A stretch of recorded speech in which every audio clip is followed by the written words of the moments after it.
50 women and children held hostage by Hamas and other groups in Gaza since the 7th of October are to be released in exchange for a 4-day ceasefire in a deal brokered by Qatar with the support of the US.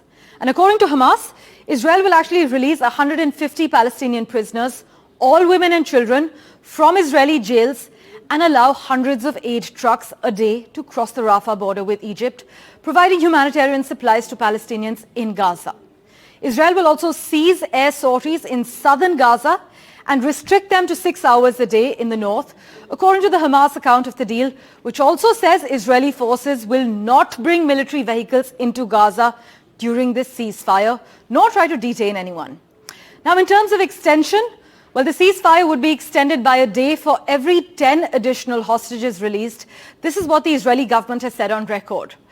But whatever the shape of the deal, the question looms of what happens next to Gaza.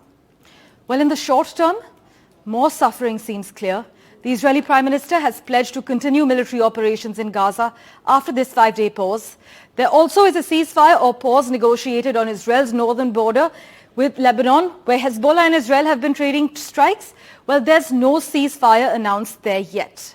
As far as the longer term is concerned, what came out of last week's summit of Middle East leaders in Bahrain is that there is no plan, no commitment, no interest. Well, The Economist reported that after 2 days of talking to officials about the plan for post-war Gaza, the inescapable conclusion is that there is no plan.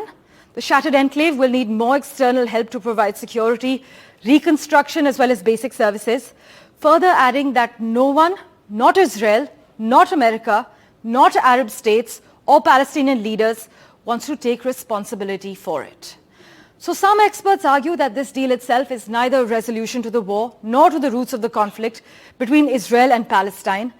It is a significant development that's better than nothing, but it's not a long-term solution.